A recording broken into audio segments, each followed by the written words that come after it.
Yeah, okay, now we're on. Takes a second to pop on. Very good.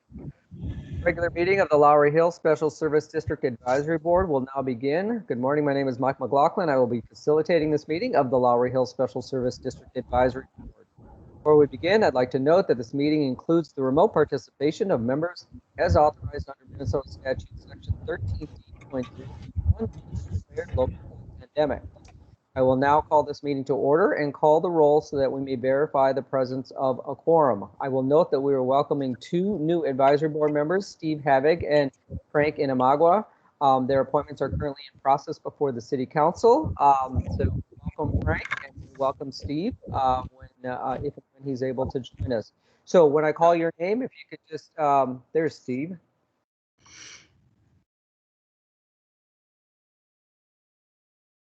Good morning, Steve. Good morning. I finally figured out how to get into the meeting with my computer, and I just thought, well, shoot, I'll get in with the damn phone. And so here we are. Perfect. Steve, we literally just started, and we'll do introductions here in just a moment. We are, Steve, just so you know, we are required to record all of our meetings. So this is being recorded and it will be posted to the city's YouTube channel. So I know it pales in comparison to your own YouTube following, but so hopefully we can strive for reaching that level of subscribership that you have. So again, good morning. I will restart. I literally just started my opening comments. Sorry about that. No problem. Steve, just so you know, I'm not going to repeat everything, but I will say, Steve, we are joined this morning. Tom Fletcher, who you may know is a property owner on the corridor. He's in his car. Frank Inamagua is from Midwest One Bank up at 22nd. And Steve is with Lakes Area Realty, and he and his family own property on the southern end of the district. Steve, by way of introduction, David Bauer, who is another member of the Special Service District project team, is on today's call. Andrew Carlson is not able to join us. He's the third member of the SSD project team. And we're also joined by Rebecca Hughes and Jeanette Kuna, who are the project leaders for the Hennepin Avenue reconstruction. So that's who's on here. And then Steve Havig, again, is one of our new board members. So Steve, I was just noting that your appointment and Frank's appointment are going through the city council process. In fact, they're going to committee tomorrow afternoon in terms of your appointment. So with that, I was about to call the roll. So when I say your name, if you could just indicate that you are present and we will keep going. So with that, Tom Fletcher. Present. Steve Havig. Present. Frank Inamagua. Present. Very good. There being a quorum of advisory board present, we will proceed. We have two very quick housekeeping things, which is the adoption of the agenda and the acceptance of the minutes to the last meeting, which was last August. We can take those in one action. So if someone would like to make a motion to approve the draft agenda and the draft minutes, we can take care of that. So I'm looking for a motion if someone's comfortable. I move that we adopt the draft agenda or adopt the agenda as presented and approve the minutes from our meeting last August. Good. Is there a second? Second. Steve, thank you. I will call the roll. So when I call your name, please say yay or yes if you approve that action. Tom Fletcher. Yes. Steve Havik. Yes. Frank Inamagua. Yes. Good. The agenda is adopted, as are the minutes. Thank you. We do have a public comment period on the agenda. I will note that we are not joined by any members of the public. What we typically do is just postpone that to the end of the agenda should someone join us during the meeting. So we will postpone that public comment period and move to our discussion items, which is an update from the project leaders on the Hennepin Avenue reconstruction. So with that, I will turn it over to Becca Hughes and Jeanette Kuna, who are going to give us an update. They have a short presentation, and by all means, you should be able to share your screen if you want, if there's any material you want to share with everybody. And then we'll go, very good, and then we'll go to Q&A. So this is our discussion. So Becca, I'll turn it over to you. Great. Thank you so much for allowing us to take up a lot of your meeting this morning. We appreciate it. So we'll start with introductions again, and really what we wanted to bring, as you noted, Michael, is a project update. So we'll give you a bit of an update on the project schedule that we actually announced at our open house meetings in early March. Just a very quick overview of the design options that we had out for public comment. And as you're probably aware, the public comment period closed on Friday, and so we have some stats and some information that we can share from you based on our very quick review of some of that information. There was certainly a lot of feedback and a lot of comments that came in that we need to process over the coming weeks. So in terms of introductions, I'm Becca Hughes. I am a transportation planner with the City of Minneapolis and the Department of Public Works. And I'm Jonette Kunow of Kimley Horn. We are the consultant that is assisting the city with the planning and design of the Hennepin project. So moving into project updates, as I noted at the top, this is something that we had shared in early March. What we had heard from some of the early engagement that we had done was just concerns about the overall construction timeline. We had heard from Councilmember Goodman and several businesses along the corridor regarding whether there was an opportunity working with our funding partners to push construction out a bit. So where we've been able to make an adjustment, given the fact that there are federal funds that have been allocated for this project, initially when we came to the Special Service District, and what we had shared publicly in all of our engagement, that we intended to start construction, utility construction, beginning in 2022. We've been able to move that into 2023 and even potentially into 2024. That's still being evaluated, but we will be able to move street reconstruction fully into 2024. Initially, we had shared that as being in 2023. So we've basically been able to make a one-year adjustment on some of the back end or the concluding elements as it relates to construction for the project. As you can see, however, moving back into 2021, we are still looking at moving through layout approval yet this summer in August. So you can see that there's an orange star under the 2021. That's when we're intending to move forward to City Council again for layout approval. I will also note, maybe just before, sorry, I paused and that was a good time to switch the slide. I'll just also note that we've received a lot of comments through the public comment period that are generally considering just adjustments with schedule, and a lot of requests that have come in and concerns that continue to come in regarding schedule. So it's something that we will continue to evaluate over the course of the next couple of weeks, whether we can make any additional adjustments in the overall schedule for the project. And if we are able to, we will certainly report back to you to let you know that. So I am going to just start with the first option that we have out. As I mentioned at the top, there are two options that we had out for public comment and released as part of our draft concepts for the project. The first option was one that included a bikeway. When you start thinking about, how the two concepts were developed, it's, clearly starting with the city policy guidance, which we've shared with you before, as well as a lot of the technical work that we've done already along the corridor. And so really what we were able to do is come up with two main options for the design, and we laid them out on the entire corridor for the purposes of being able to provide enough information so that we could get some meaningful public comment during the open house and during the public comment period. And so we've had that open for about a month and a half since early March, and we received a lot of comments, which Jonette will get into more detail a bit later. I think it's still important to emphasize that it's still early in terms of the design. Obviously, there was a lot of feedback that came in. We're still doing technical analysis. We anticipate that regardless of what option proceeds, that there will be adjustments made to that based on the feedback that we're receiving. So we'll continue to refine this on a block by block basis, and I think that's important. Again, the first option includes a bikeway, so this is like your typical cross section. And then moving into, this is just a snapshot of the layout. Both of these layouts are available on the public website. But what you can see in the first option with the bikeway essentially is that there is a bikeway from Franklin to Lake. There is no bikeway north of Franklin on Hennepin. There are 8-foot sidewalks throughout the corridor. There's a two-way bike facility on the east side of the street. And part of the reason why it was located on the east side of the street as part of these draft concepts is that it's the location that has the least amount of interruptions, which would be driveways, curb cuts, and other means just based on the land use that's adjacent to the corridor. There are 2 full-time transit lanes that you see in red. There are 2 vehicle lanes that are proposed. The orange spaces are the BRT stations, so that's the future bus rapid transit, the E-line that will be coming to the corridor, and we're currently working with Metro Transit to sync up communication and coordination as it relates to the 2 projects. And then there's the other treatment that you see in green in the middle of the street. There is a median that is being proposed as well. Currently that's shown at 4 feet. That could vary depending upon other adjustments that we make moving forward.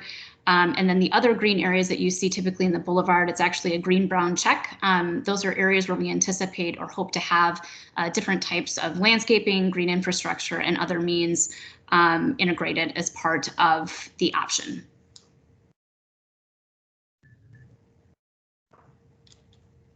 And so I'll give an overview of option 2. So the main difference between option 1 and option 2 is that option 2 does not have the bicycle facility between Franklin and Lake Street.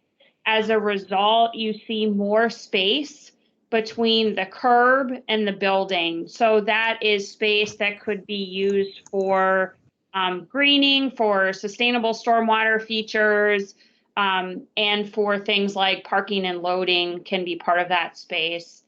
So again, here's the overhead view. And so you can see there is more of this green and brown check in this is the same block that Becca was just showing.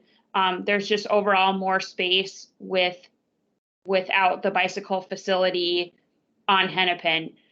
If option 2 were chosen, the city would look to make improvements to a bicycle facility on another north-south corridor with connections to Hennepin Avenue to serve the need for a bicycle facility that would meet the all ages and abilities bicycle network that the city has established. So as Becca mentioned, we did start a round of public engagement in early March, and we just concluded the public comment period last Friday. So we had about 6 weeks available for people to review the material and make comments.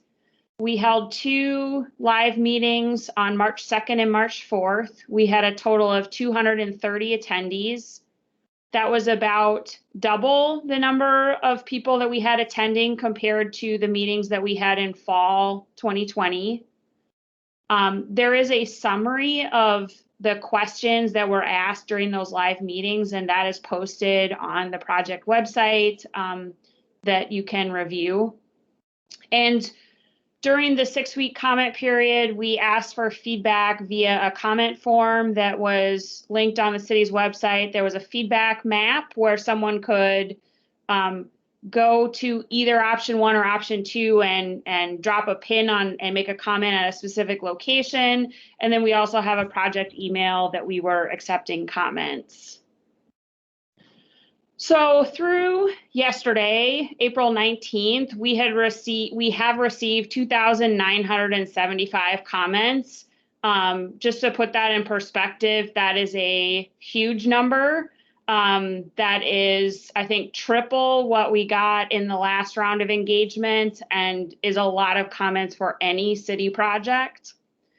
And so this chart is just showing the way that those comments were submitted, with about 60% coming in through the comment form, 32% on the map, and then 8% via emails.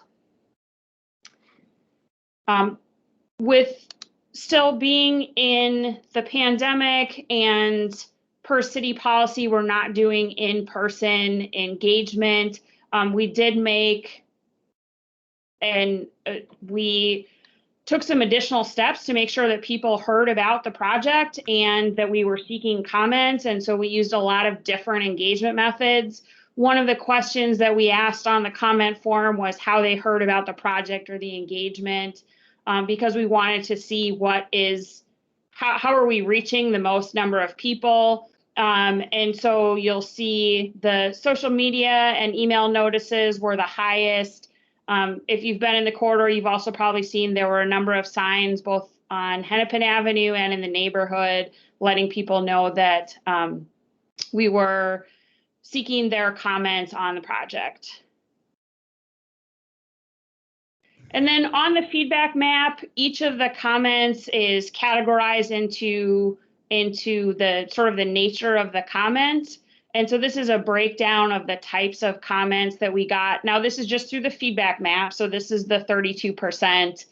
The comments that came in through the comment form, there are something like 1,800 comment forms to process. Half of those came in the last week. And so we have quite a bit of work ahead of us to process those. So that's why we're not sharing all the results yet. We just need some time to work through that. This chart just gives you an idea of the types of comments we were receiving. And I would just note that on this chart, in some cases, the comment may have been positive or negative. So someone that commented on transit may have been supportive of the design we were showing for transit or not supportive. This was just how the comment was categorized. So with that, we'll stop there. And as Michael mentioned, we're really here for answering questions and having discussion with the board. So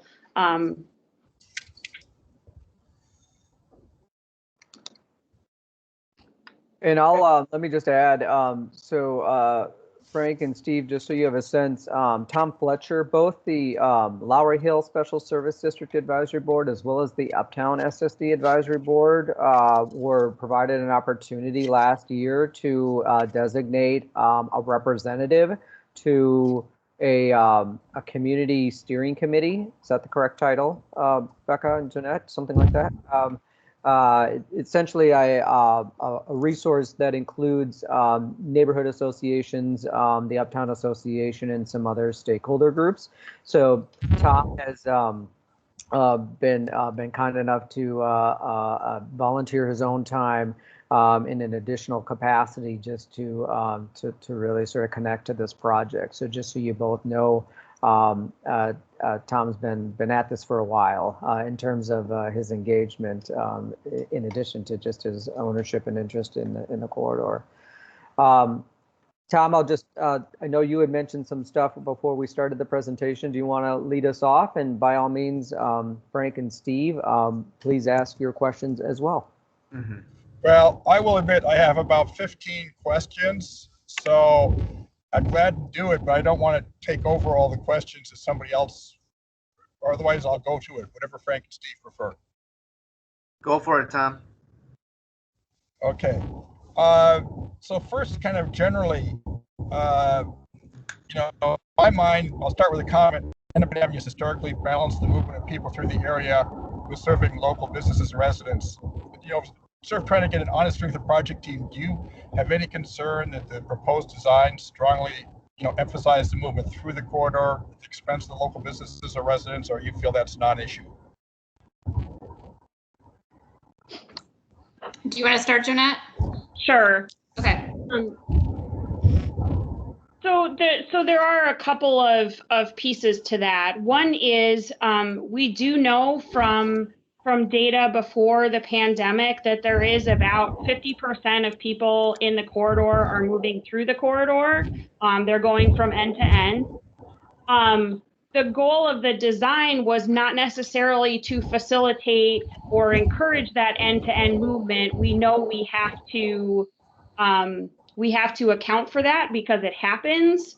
But in general, the design is actually trying to make it seem less like a highway and more like a street.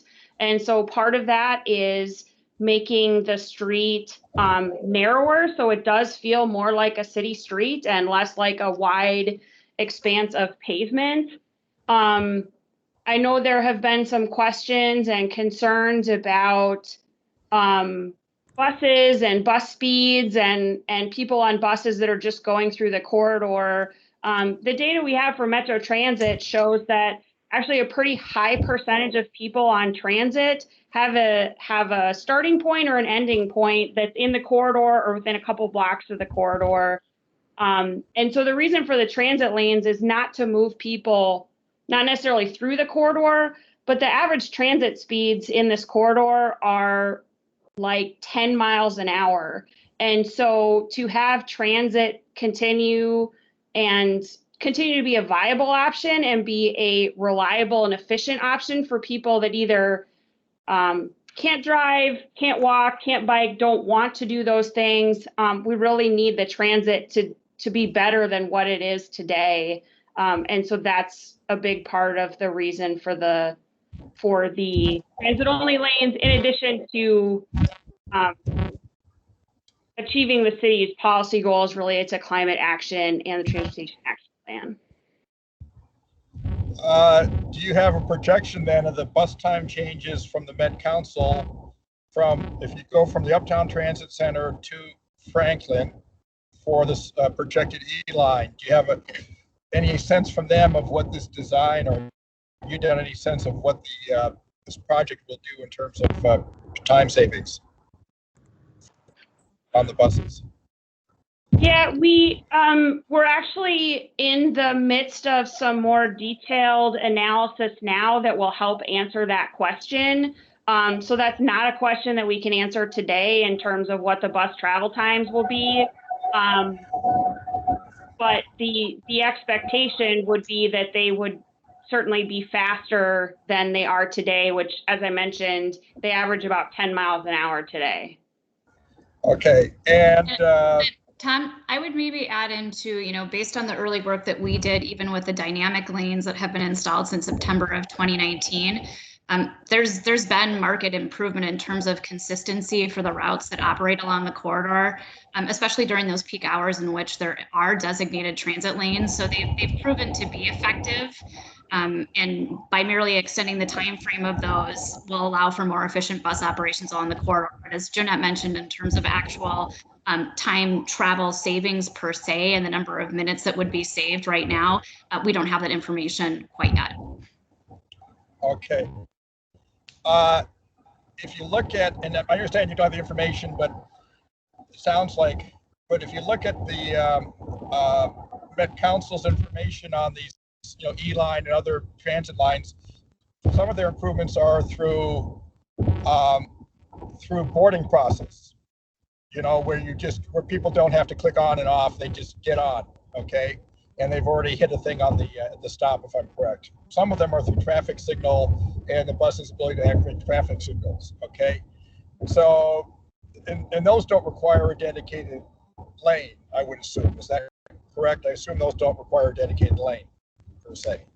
Yeah, I mean, there's certain parameters or certain elements that are basic, that's why it's a BRT line, right? So the BRT lines that have been established across the cities, yes, they do have, your fare and your boarding payments that occur before you get on the bus so that you don't have people waiting on a pay box. The whole experience of BRT in itself has a whole suite of different elements. In terms of transit advantages that we use locally, yes, we do use transit signal priority. That's an element that we use to prioritize buses. And dedicated space is really the direction in which we're moving based on the Transportation Action Plan.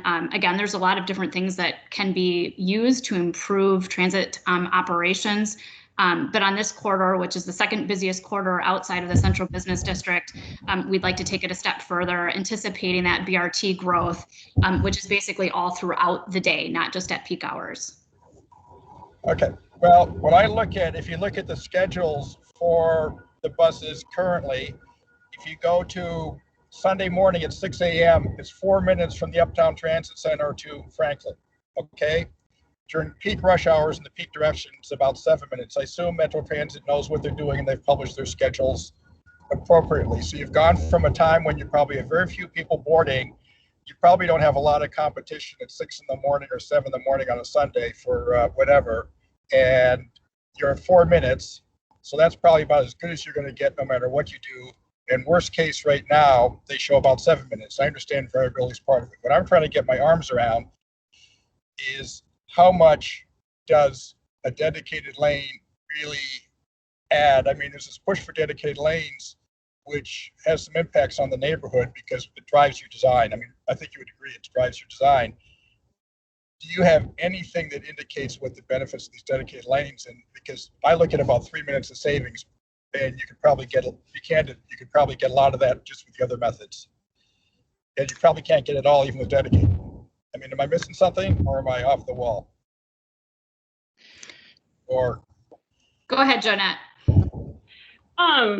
So on some corridors, where the corridor is not, doesn't have as much traffic, the things that you mentioned, like off-board fare payment and transit signal priority, are enough to make that BRT reliable and efficient and speed it up. In this corridor, as we look at both the percentage of people in this corridor moving by transit, both today and in the future, and also looking at it, not only the average travel time, but just how much variability there is. Hennepin Avenue is a corridor that really needs more than just that off-board fare payment and transit signal priority to operate effectively. So part of it is certainly, as you mentioned, the travel time savings for transit, making it not only faster, but more reliable, because that's a big piece of it. If you don't know if your bus is going to get there on time or 15 minutes late, you're less likely to ride the bus if you can't make sure you're at work on time. So that's part of it. And the policy piece is also important, that the city's policy is clear that there needs to be priority for transportation options that have less climate impact. And okay, so what I just heard, tell me if I'm wrong, and then I'll move on to the next questions, is that on one hand, you think that this will get more whatever, but you don't really know how much they will do or what their impact will be. Nobody has any numbers yet to say that this is what the lane change, lanes, dedicated lane throughout the day will do. Is that right, or am I missing something? I mean, I don't know if we can give you specific numbers right now, Tom. I mean, as we've always alluded to, we're happy to have a conversation and share detailed information once we get that from Metro Transit. But at the end of the day, we know that there's a benefit to having transit operate curbside in its own lane. It will improve performance. It will improve ridership. There are lots of studies. I don't know if you're a bus rider. I am. And I think part of the issue, right, with drawing people, prospective riders to transit and building that capacity along transit lines is the fact that there isn't a lot of dependability in terms of buses, especially on congested corridors that aren't able to accommodate on-time performance. And so that's really important for this corridor. Obviously, this segment of E-Line is just part of a much, much larger segment of the corridor. There are, Jonette, remind me, there are 10 buses that operate on this corridor. The spans of time are basically 2 to 3 minutes in between for a lot of hours of the day. I mean, there's a lot of ridership. I mean, this is, again, the second busiest bus route outside of the Central Business District that operates in the cities. And this is, you know, if we're going to make strides in terms of increasing transit riders, et cetera, we need to be able to have that be a viable option. But to kind of get to my underlying question, Metro Transit may have done studies. You may have information, but they haven't shared them with you. You don't have that from them as part of this design. You haven't really, nobody's really put 2 and 2 together and said what it's going to do. Am I missing something? I'm not trying to be, I'm just trying to understand, because what I hear is Met Transit has information, but I would think if it was critical, it would be part of the design. And I understand what you're trying to do, and I understand that everything's incremental, but understand that these things have impacts on the neighborhood too. For this specific corridor, The time savings by having a dedicated transit lane actually comes out of the traffic modeling, not from Metro Transit. Metro Transit certainly has the data that shows what time savings we've achieved on other arterial BRT corridors. So we are in the process of doing the detailed modeling that will show what is the change in transit travel time. Part though of what we're trying to convey is whether that time savings is, so we can't tell you today, is that time savings 3 minutes? Is it 3 minutes and 30 seconds? But part of what we're trying to convey is that whether that is, 3 minutes, 4 minutes, whatever the time savings is, it's not based strictly, the decision to have transit lanes isn't based on some specific time savings we need to achieve. And if we can't achieve that, we wouldn't have it. It is also grounded in policy. I understand the policy part. I understand the city part. I just wanted to understand if there had been something that kind of took that more detailed. And you're saying that has not been done yet. That is in the to-do category, right? It is actively in process right now. Yeah. Okay, we're actively in process. Is fine. And Tom, Okay. I would just add, because I just want to correct maybe a misunderstanding here. Metro Transit has supplied lots of data to us. Yeah. Lots of data about projected ridership, where we expect to see increases throughout the day. I mean, they, as Jeanette mentioned, they have existing BRT lines that are currently in operation that can be applied, and those can be applied to the existing data and to the existing ridership that we have throughout the corridor. So it's not a matter of Metro Transit not participating, being active in the discussion. It's just that these modeling pieces take a bit of time, and we can't give you an exact minute and second time savings at this juncture. Yeah, I understand. If you don't have it, you don't have it. That's fair. Okay. I just want to know if it had been had in terms of before these design things, these options were, we've got options on the table that, anyways, that's another discussion. Okay. I just want to understand though that we have information from the other lines that show the advantages. How it specifically dovetails into this project is very detailed. It is very technical in terms of the traffic analysis. We've done preliminary numbers, we've done preliminary calculations, right? Because we have to ensure that transit operations in general function for this corridor. So we have baseline information. It's a matter of tweaking it and making final adjustments as part of this process. Everything's part of a process. We have technical work that's ongoing on a number of fronts, not just the transit pieces. Yeah. Okay. Have there been any discussions, and the questions alluded to park board maintenance, have there been any discussions with the park board or understandings regarding maintenance of green infrastructure such as medians, or is that in a to be done, worked on category? I would just say that my comment on anything related to maintenance that happens later in a process, the park board would likely not be the responsible entity for doing median landscaping. I mean, those are city structures, any sort of green infrastructure elements that are in the boulevard. Those are determinations that we make at the city level, and we're responsible for either working with property owners or figuring out a maintenance plan with the institutions or the processes and protocols that we currently have in place. That's not a park board issue. That's not a park board. Okay, because I saw some things that refer to the park boards. That's what I was trying to understand. Because good. So I mean, not good. I'm just saying practically. Yeah. The park board is responsible for the trees, so we work with them on trees, but not everything. Okay, gotcha. Okay, that's where my confusion may have come in, and that's what I was kind of. Okay, you're right. They do trees and boulevards. Well, Tom, I'll just jump in. They do trees. They do trees, not boulevards. Yeah, so I'll just, and I don't want to, I'll just add to what both Becca and Jonette have said.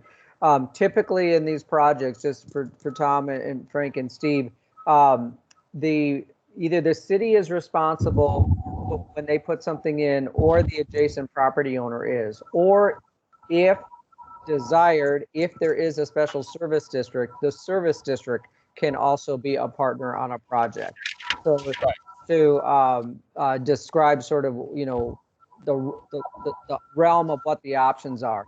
we have some districts, for example, some SSDs that do have taken over responsibility for their center medians because the existing service level doesn't meet their expectations. So they aren't required to maintain that center median.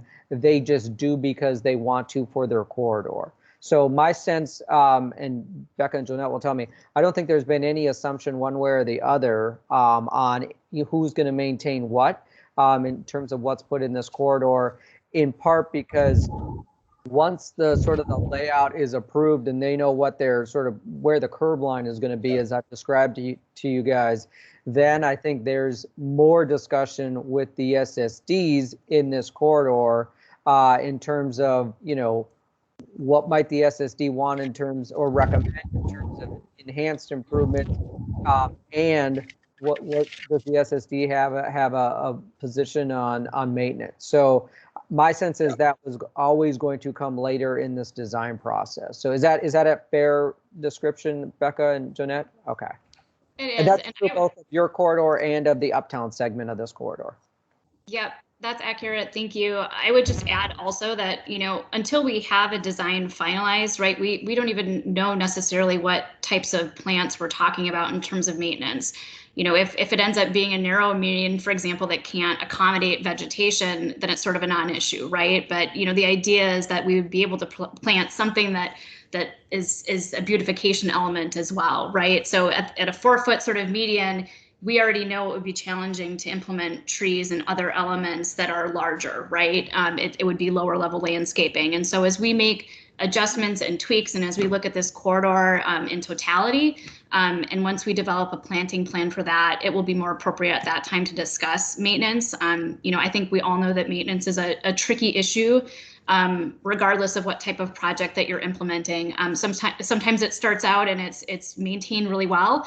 And like you said, there are circumstances in which it doesn't meet expectations and there are other agreements that need to be made. So it's definitely on our radar, but until we kind of, you know, work through the finalization of plants and different plant materials that can actually live and survive within these areas, it's premature for us at this point to assign duties as to who's responsible for that maintenance. So again, it's always a challenge, but hopefully we can implement elements that are green along this corridor, again, for the beautification pieces. Okay. These new bus stops, who's responsible for picking up trash in the bus stops? Would the Met Council do that typically then and maintain those stops? Yes. Or is that premature to ask also? Huh? No.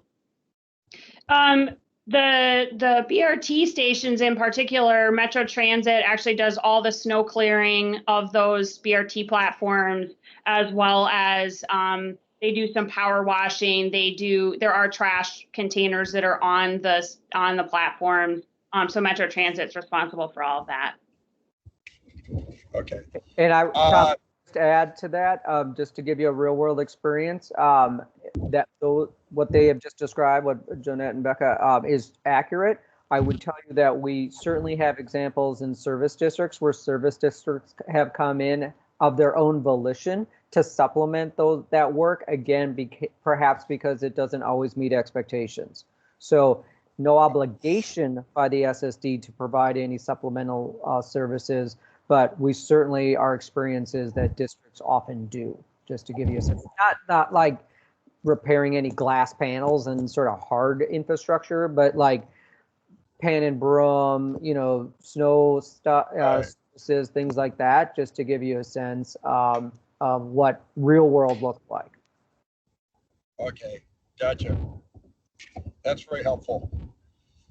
Okay, and I apologize. It's just because this question got asked to me, so I'm asking it. I think you may have already answered it. There's the whole question about possibly, so I'm sure you know, Becca, about delaying the city council decision in August of the timeline. Is that being considered or not? And I think you indicated in your presentation that August was still the date you were aiming for city council decision on which direction to go. Yep, that's Correct. You are kind of going in and out there, but I think that your question was, is there any further consideration to timeline adjustments? And, honestly, we need to kind of process through all of that feedback that we've received, and we will make recommendations, whether that's on schedule or other elements as it relates to the project. Gotcha.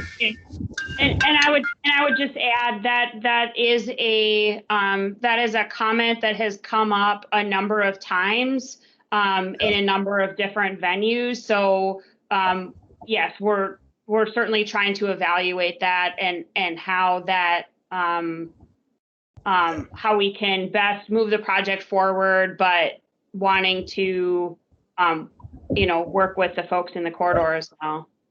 And Stephen, Right. Frank, Okay. I would maybe note for your benefit too, I'm sure that you've probably heard this, but there were federal funds that were awarded for this project, and federal funds help offset local costs of reconstruction projects. So, one of the objectives as a city is that we're always trying to find ways to sort of offset those local funds. So we want to leverage different funding opportunities. We were awarded federal dollars, $7.5 million to put towards this project back in 2019. So I just want to flag that for you, that a lot of what is driving our schedule is the fact that we have federal funds that have been allocated for this project, and we have certain benchmarks as part of that federal process that we have to meet. And so, we've been able to push on that back end as it relates to construction. And, if there's room for us to continue to negotiate within the confines of layout approval and other elements that basically come together for the street reconstruction approval process, we'll continue to do that. So as Jonette mentioned, we're evaluating that now. Another scheduling question. Late to 31st had come up, I've been asked. Is there any status or proposed schedule for that? I think Becca, you alluded to in some comments to whoever that you were looking at that. Is there any status? Is anything happening on Lake to 31st? I know it's a little outside the scope of the project. I don't have anything to update at this point. There were obviously comments that were attributed to me that weren't my own. In a couple Oh, of they weren't. people Okay, well, that's fair. recently. That's fair.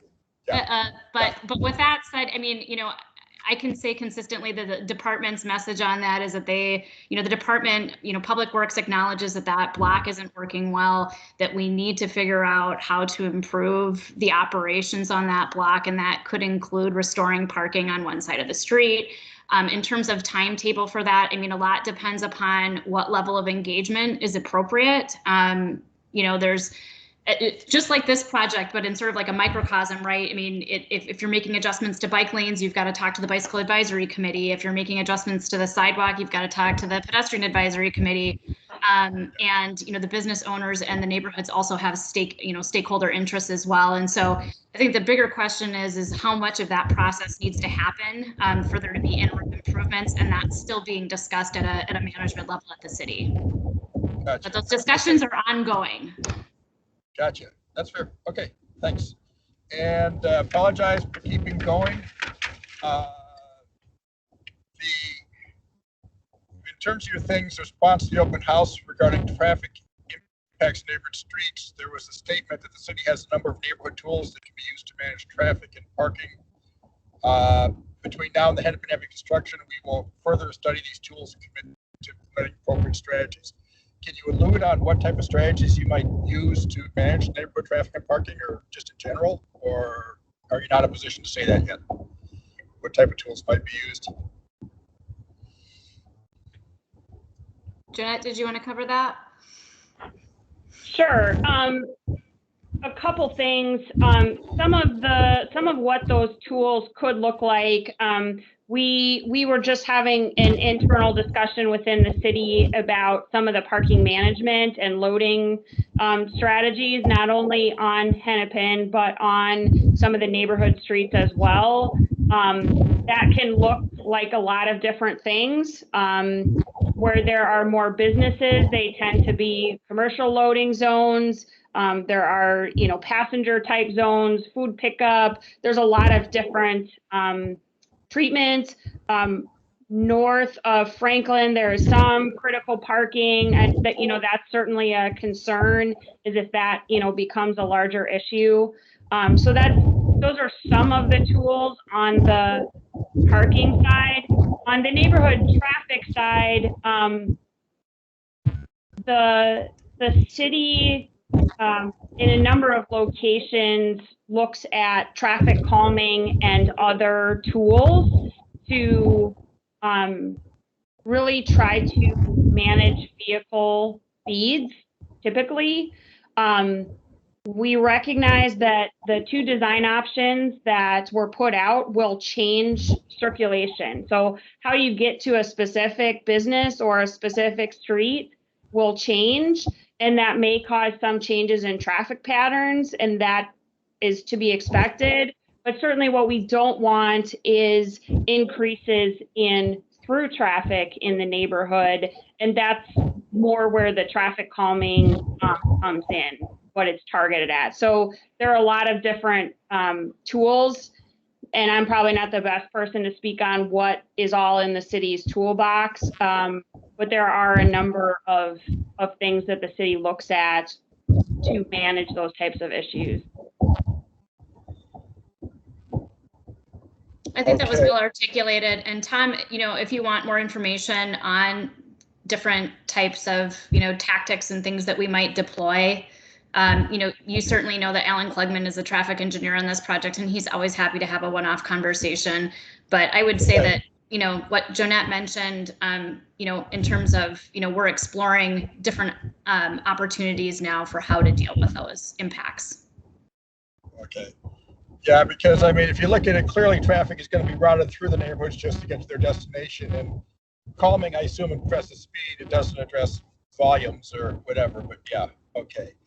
An underlying question is, you also commit to a robust program documentation of current counts, patterns, et cetera, before construction, so you can have a good baseline that you can use to identify and monitor issues. My curious question, I think there's no good answer, is why wouldn't we have this data now? Why wouldn't we have sort of background data on that now as we're, this project, so you can say, hey, what are we going to have to deal with? And if you don't have it, you don't have it, but maybe it's just more common than a question. Yeah, so it's a good question. So we do have, the city has a robust program of traffic data on the major streets. So Hennepin Avenue, Franklin, 26th, 28th. The city does not typically do a lot of data collection on local streets. And so that's a piece that we don't currently have. And certainly over the past year, we've seen dramatic changes in what traffic patterns look like, not only how many vehicles are out on the road, but what time of day they're there, just a lot of changes. And so, this most recent design effort and planning effort for the project started during the pandemic. And so certainly we'd like to figure out nobody knows what the new normal is. Right. So we are trying to use the tools available, but be, judicious in terms of what data we're collecting and making sure that it is good data that is useful as a comparison. Right. Okay. Yeah. So the pandemic makes it tough to get. What you're saying partly is the pandemic. You might have tried to do this stuff, but the pandemic threw off your ability to gather data. Is that a fair way to put it? Or am I totally wrong on that? No, traffic data for sure is very much affected by the pandemic. And so things seem to be getting closer to normal on some fronts, certainly not on all fronts. And so that affects what we do. Understand. Okay. Hey, can I jump in? Becca's going to have to leave. You may have seen in the chat. Just to give Frank and Steve any questions specifically for Becca before she has to jump out. Otherwise, Tom, if you have more questions, we can come back to them. I just wanted before Becca leaves. I do, and I have another meeting to leave as well. But my main concern, and the reason that I volunteered for this position, is we are business owners on the street, and we started a small business called Isles Bun and Coffee in 1993, and when they resurfaced Hennepin Avenue, our business dropped 40%. It seems to me, unless I'm wrong, that the city is, like Tom had indicated, that it's more interested in end-to-end than it is the local businesses and the property owners in between. We're paying $60,000 a year for this building, and we have 9,000 square feet. And if you crush these businesses, we won't be able to pay those taxes. Does anybody care about local businesses in the city? Of course we care. I mean, your question, I think we answered the question about just like throughput. It's not about trying to push people through the neighborhood. You know, a lot of the reasons why we put out the draft concepts that we did is because it's based in city policy, right? It's how you allocate road space and how you rebalance the transportation system. That doesn't mean that we're trying to take away the destination that Hennepin is along this corridor. In terms of your questions about, or your comment about resurfacing and you know, the drop in business that precipitated as a result of that, I mean, resurfacings typically only take a couple of days. I mean, a reconstruction effort, you know, those are things that, you know, take place over a couple of years. There's no question that there are typically impacts that happen as a result of reconstruction. And we work really closely with business owners to try and mitigate those impacts of construction. You know, Jonette and I right now can't tell you what construction staging looks like from this project right now because we don't know what we're going to construct. But ultimately, you know, we've heard concerns about that and, you know, maintaining access, circulation, pedestrian connections, et cetera. That certainly will occur for this project. It is a priority, especially during construction. I know there are a lot of comments too about just shortening the actual duration of construction. You know, but the reconstruction of the street itself, you know, this is a street that was reconstructed last in 1957. We've got utility work to do. The street surface is failing. We need to do this work, and we'll certainly work with businesses to do the best that we can to ensure that your customers are still able to access your businesses and to get to your properties, you know, during construction. We certainly don't want to see significant impacts from that, but we know there are some impacts just as a result of it being under construction. The main concern that I have is just the blatant overlooking of any parking on the street. Everybody is so concerned about running them again from end to end, but nobody is going to be able to pull up in front of anybody's business or any. Now the cutouts on Lindale are great, but you guys are just cutting everything out and just running bicycles. Now this is not Portland, Oregon. This is Minnesota, and being concerned about the businesses in parking and pull-ups, I think have to be more looked at instead of just moving people through end to end. So I really have a huge problem with this. And if you guys want me off the board, I would be happy to do that. But this is a disastrous plan. You give us an A and a B plan, and the whole street has zero parking, and it's a disaster waiting to happen for businesses. But Steve, I mean, let's be honest. There's parking that's been provided, and we know that the street is not going to be reconstructed as it is today. There's some sort of in between. It can't be reconstructed as it was in 1957. We simply don't have the policy basis to support that. Whether there's bike facilities or whether there's not, whether there's more parking and loading that's put in, those are all points of negotiation. We're going to be looking at this corridor on a block by block basis based on the feedback that we receive. It's not going to have two full sides of parking like it does today. And so we've got to find some sort of middle ground to be able to provide parking and loading. And it's probably going to be more like short-term parking and loading. We know we have to be able to accommodate loading. We know we need to be able to do pickups and drop-offs with short amounts of time. But we're not going to have 340 parking spaces along the corridor. We've got to find some sort of middle ground in there in which it's concentrated in areas where it's needed most. There's a lot of off-street parking in surface parking lots that exist along this corridor, especially on the west side of the street. So I'll stop there, Jonette. I don't know if you have anything else to add. Can I add one thing quick then before you go, Becca? I apologize, but to follow up on what Steve said, number one, that would have been really good to have in the options. This parking thing has been a known point of discussion from before this whole conversation started, given the options. Tom, I would just add that we do have parking in both of the options, one greater than the other, and we're going to look at adding more back in, but a lot depends upon what option is moved forward. We don't have a lot of space if we move forward with option one. There just isn't the space. We've maxed that out. There are opportunities, but we're also trying to balance that with a desire for green space and trees and green infrastructure, which is also an adopted city policy. So we have people on one side, and I want to be really clear about this, is that we have people on both sides here. And unfortunately, we've got like the parking issue, and then we have people that are basically saying we shouldn't even have vehicular traffic on the corridor. So and every viewpoint in between, as you can imagine. So we're balancing a lot of diverse stakeholder interests, whether there's a bike facility or not, whether there's more parking or not, we're going to have to compromise in some sort of way in order for this street to be reconstructed. So I just want to point out that this isn't easy. We have very strong policy guidance at the city, and that's why the draft concepts are the way that they are. We're going to take this public feedback, thousands and thousands of comments, and try and distill it down into information that is usable and shareable.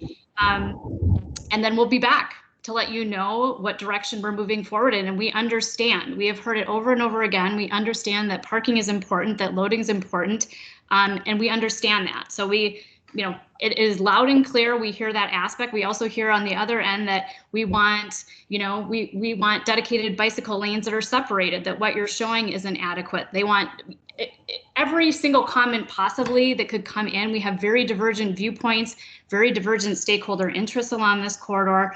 I would not be, I'm completely truthful in saying that I care about all of the interests. It is very difficult because I can't create more space.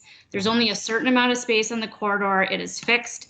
We're not going to be taking buildings and adding more space to the public right of way. We only have a certain amount of space, and there are a lot of objectives and competing interests. So that's how I want to close.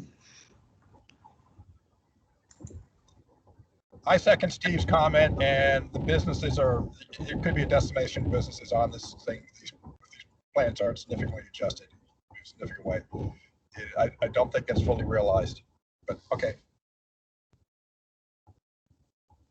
Becca, we know you have to jump out. Jonette, are you able to stay on if there are some additional questions? I can stay for another 5 minutes or so. Okay. That's fine. Frank, I wanted to give you a chance. I didn't know if you had a question or comment. Yeah, I just had a quick clarification question on the option 2 section of it, and I'm sorry to go back to the parking thing, but I did hear a comment made that there was going to be some offloading drop-offs, like short-term parking. Do you know when we'll get those like concepts out to the public? Is it more when something is chosen, or we're set on a option, or when do we see those? I think that would be helpful to kind of see what it would look like for business owners. So in terms of, option 2 has more parking spaces on option 2 today than option 1. We are looking at where there are opportunities to add more. We don't have a specific timeline of when we would put that back out to the public. Oh, okay. I would say certainly what we're trying to do is that, as Becca mentioned, some properties have a lot of off-street parking. So even if people are parking right in front of their business, it's not because there isn't space off-street. It might just be more convenient to pull up on the curb and run in. Those are obviously not as high priorities as properties where there is no off-street parking.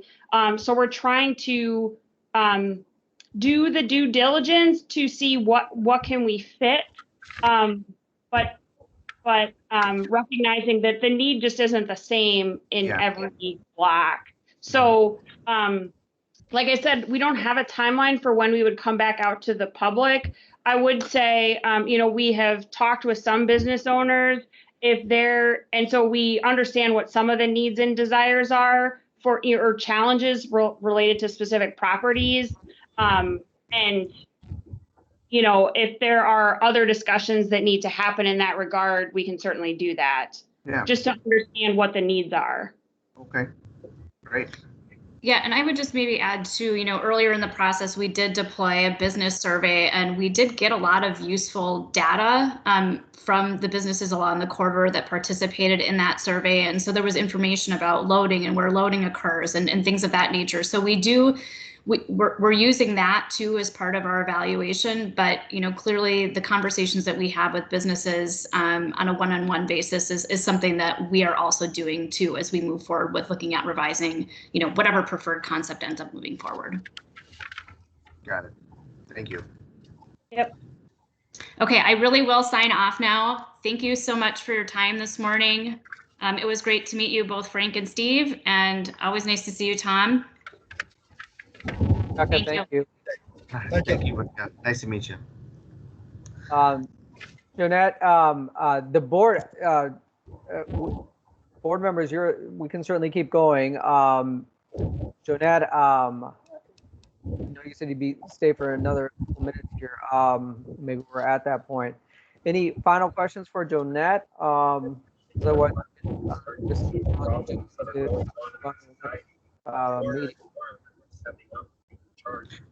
Just a clarifying question for me, Jonette. The option should be chosen by August. Is that what the city council is going to be choosing, or the recommendations, or hearing them, or? Yeah, so what the process that occurs is that Public Works makes a recommendation to the city council. So Public Works brings forward a preferred option to the city council. And typically what would happen between now and August would be that we would go back out to the public to identify what the preferred alternative is before it goes to city council. Oh. Gotcha. Okay. Yeah, And Frank, then, so, add to that. There's concept layout, and I typically will. It's not only it, but I tend to describe it as that. Essentially determines where the curb line is going to be, okay. and then a lot of the decisions about specifically in detail what happens between the curb line and the property line or the building line is the next phase of the discussion. So Gotcha. the layout is really a critical decision because that's the geometry of the street, if you will. Gotcha. The council is not, they're not just setting the curb line. So I'm paraphrasing and shorthanding it. Yeah. But once we know where the curb line is going to be and where the policymakers say this is where the curb line is going to be, it's not just the curb line, of course, but it's also the lane configuration and how wide that actual roadway is going to be and what the use of that roadway is going to be. So it's not that all decisions for the project will be August, but some very critical ones will go to the council, at least projected by in August at this point. Oh, great. Good to know. Thank you. Yep. Can I throw a comment in? It's probably for Mike's benefit. One of the issues on this project, one that's kind of watched and been familiar with it going along, is what happens is we've got, and I'm not being negative, I'm just being practical. You got a city policy that says do this, okay? And so the policy drives options, and you end up with, let's say, option 2, which is buses only, which maybe makes it more feasible to accommodate parking. And let's say that gets approved. And then you get in the box, you're boxed in because option 2, no matter what Jeanette do and how creative they can't get to a point that works from a business standpoint overall in the corridor. We're kind of caught because we've gotten so far down the pipeline that we can't get back out. And that's kind of a sort of I would say a concern here that with so many things to be determined, it's a very dramatic change for the street with a lot of stuff to be determined that they haven't figured out. It's my fundamental comment. Thank you. Thanks, Tom. Yeah, Tom, I would just echo, and we've been our comments to the Uptown SSD as well. This is why this concept layout phase is so absolutely critical to have this engagement. Because I mean, often I will share my experience. It's a step early on in the process that maybe not all stakeholders pay attention to, but they'll pay attention later on as the final details are being made. And really, at that point, project team, so much has happened, so much work has been put into the design effort, so many decisions have been made that it really becomes practically impossible to change gears. This, we've underscored to the SSD, wherever sort of the, the consensus lands in terms of the business community, from an SSD management perspective, we have said, pay attention to this concept layout process in this phase, because it is the foundation upon which all of the later final project decisions will be based. And Michael, for your information, and this is in addition to with the Uptown Association, I've got a petition going. I've done a test on the blocks between 27th and 28th. We're basically ignoring national people. We will not go to Walgreens. We will not go to Bank of America, although their landlord has signed it, just FYI, for the Bank of America building. That basically, Oh, Tom, you're cut out. the reaction is 100%. Okay, sorry. That last Want me to start from the beginning again? You're doing a petition. We heard that, but then you cut out on what the results have been so far. We're not going to national people like Bank of America, Walgreens. But local people. And by the way, the Bank of America landlord has signed the petition. I'm getting 100% buy-in from businesses. It is I don't have to do a sales job. Okay, they are signing it, and we're going to just start moving. I expect just keep moving down the street. I used Steve's family group was in so fast. Okay, on signing it, so they're in. And you go, and I'm talking the rest of the block, and that petition will be moving up Hennepin from 28 to Franklin. We've got somebody working on it. So just FYI, there are huge business concerns about these two options as presented. Huge, and we're not having to. It's universal. Okay, FYI. Right. Just to go on the other side of that, she was talking about all of this off-street parking. What they're doing on one of our projects on the east side of Hennepin is they're choking us off on a driveway and making us a little bitty driveway and taking one of the driveways out. So not only are they talking about taking parking away from the street, but they're talking about choking off our parking lot. So these guys in the city they just better take some comments from the people that are paying the bills, and the property owners are paying the bills. Appreciate those comments, Tom. Thank you for that update. Jonette, I think we're past when you said you'd stick around, so thank you again for presenting today. I suspect we'll ask you back as the project warrants here in the coming months. When we hit further benchmarks and milestones for project design. So Jonette, thank you. Can I make one last comment? Please. And Jeanette, I hope you understand. I always try to be respectful with my questions. I mean, they may not be easy or the ones you want to hear asked, but I always try to be respectful. I hope Becky gets that. Yeah, Tom, you're cutting out a little bit, but I think Jonette, he was saying he was trying to be respectful, and he hopes you're recognizing that. I think it was the rest of the statement before he froze up. So, thank you for inviting us. Yep, Jonette, thank you. Thanks, Jonette. Yep. We'll let you peel off, Jonette. And with Tom freezing up here, this Frank and Steve, we can at least he's still frozen on my screen. We can keep going, or we can wrap up. Steve, I very much appreciate your comments. Frank, I appreciate your comments. It is a complicated project. Steve, I think you were involved when as you mentioned, the street resurfacing. I remember what that process looked like back in the late 90s, and was very much aware and involved as the decisions around that. And as you may recall, the original plan at the time was to reconstruct Hennepin then, full reconstruction. So, they went back, evaluated conditions, and determined they could do a mill and overlay and some other more modest changes to the corridor. But, they did say, hey, we'll be back at some point, and that some point is now, obviously, which is why we're having this conversation. So, and she was wrong that she said it was just a 2 or 3 day process. This jammed us up all summer. So these guys they weren't even in business when we were in business in the late 90s. So these guys, and if I cause a problem on this committee, I'll back off. But boy, I'll tell you, this is a disaster waiting to happen to the local businesses. Steve, we would, the purpose of this group is to allow stakeholders, property owners, business owner representatives like yourself to be able to express and describe, their goals for the corridor. So you have said nothing that would impinge upon your ability to continue to serve on this group. And I'll shorthand it to say, you don't get out that easy. So, Tom, is that you rejoining? Yes. Yeah, we lost you there. So you're back. There you go. So Jonette stepped off. Again, it's you, Steve, and Frank, and David and myself. Again, we are still recording.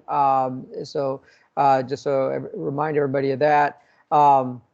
But I was saying to Steve, Tom, that really the purpose of this group, particularly in the context, normally our work is the maintenance of the corridor, right? But because this is such a significant project, and the SSD, if it wants to, will have could have a prominent role in terms of any ongoing maintenance. Obviously, the project leaders, just like in the case of the Uptown SSD, are willing to engage this advisory board and both ask for your feedback, and in your comments regarding the design. So, Tom, I only sense we got through about half of your 15 questions. So they, certainly. I think any remaining questions you could email Jonette or Becca and Jonette. They'd probably be fine answering offline. We got enough covered. Good. To be honest. I mean, I got the high level, and the critical thing. I don't want to think everybody needs to get going. Probably, I'm just sitting in the car, so it's easy for me. But the critical thing is, if the businesses are not doing well on the corridor, which I think this project will result in. Otherwise, if I thought it was great for the corridor, I'd be all in. Hey, city, let me help you out. Let's anything we can do to make it happen. Obviously, if they're not doing well in the corridor, what is the appetite for basically maintaining, which I think is actually in some ways lesser green space? What will be the appetite through an SSD? And I think that's one issue that the city has not thought through well. Why? I mean, if on one hand you shove this thing down our throats, which I think Steve would, based on Steve's comment, I can't believe he would in a second if this goes through this way, shove down our throats, and then you expect us to go and help pick up pieces. It doesn't work that well, And I'm not trying to be dramatic or whatever, but I'm just going, hey, come on, we're very happy to participate in an outcome that works for all concerned. That's been the general approach here. The business district. We had this SSD, we've had all the stuff, but it's like where the green space is even in the bus plan is just, I mean, come on, why do I want to spend money maintaining that stuff? I'm sorry, I'm not trying to be argumentative, but come on. Yeah. Steve, did you have a comment? Oh, I was just going to chime in on the fact that the difference between reality and what's going to happen here is the people are going to have to look at long term. They can't expect these business owners to pay the kind of taxes we're paying on these buildings, and then close our tenants' businesses off and expect everybody to remain happy as the people go from Franklin to 36th and don't stop in the district. So it's just an unrealistic deal, and making more bike lanes, when we're having 30 below weather and people they don't even use the bikes. It really is mind-boggling for me. So as we get more and more tax base. Appreciate the comment. We're a little long here. maybe we can keep going. I don't want to cut off any conversation, but just being respectful of everyone's time. I will say this: we will convene the group again. As I mentioned at the beginning of the meeting, our next meeting will be more of our traditional, budget, scope of services type of conversation. Tom, your comment that you made just a moment ago is certainly not lost on the SSD project team. That the decisions of the corridor may result in willingness and, sort of the level of interest on the maintenance perspective from the, in terms of what the SSD does. We certainly, amongst David, Andy, and myself, we certainly recognize that, there's a bigger universe of sort of decisions that the SSD and the property owners are going to be making decisions in. So I didn't want to move past your comment without at least acknowledging that we certainly hear you and understand that. And I think you understand, I'm the one who's been on the SSD for how many years board, right? And been the continuity on this and supportive of all these programs over the years, right? So I'm not your anti-SSD person. I mean, you ought to take it for what it's worth in terms of the backdrop behind it. Okay. Mm-hmm. Yeah. So we absolutely get it. Yeah. Okay. Well, I guess that I would probably would want to move on from this, but I would not want to have the city have some kind of an open gate to be sending concepts downriver without us taking a look at it. So I am available to have a meeting at any time or to look at any suggestions, and I want to remain open on this, because I think we need some watchdogs on this situation, because these guys are moving things downriver here without a lot of consideration, and giving us pie charts doesn't work for me. Very good. I appreciate that, Steve. Hey, Steve? Yes. Are you on one of the local association boards? Not anymore, but I've got 3 of my people that are on the East Isle board. Mike Erlandson just got on. Peter Mason, one of my agents, just got on, and so I mean we've got some people on East Isles now that we can talk to. Good. That could be very helpful. Okay. Yes. You just let me know, and I'll circle you into any of those guys. Gotcha. Okay. Absolutely. Because the residents vote. You know what I'm saying? I gotta be realistic. I don't vote in Minneapolis. Yeah, well, I do, and I am very active on this stuff, and that we've got situations on both sides of the street that they're beating us up on. So it doesn't make sense. Yeah, good. That could be very helpful. Great. Well, with that, it's just about 12:25.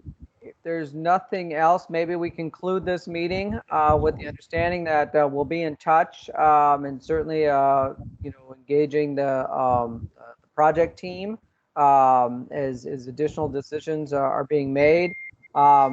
There definitely there's no dearth of online presence for this project, so I would certainly encourage. There are lots of people writing about this project on various websites and blogs and of local interest. So by all means, there are places to plug in.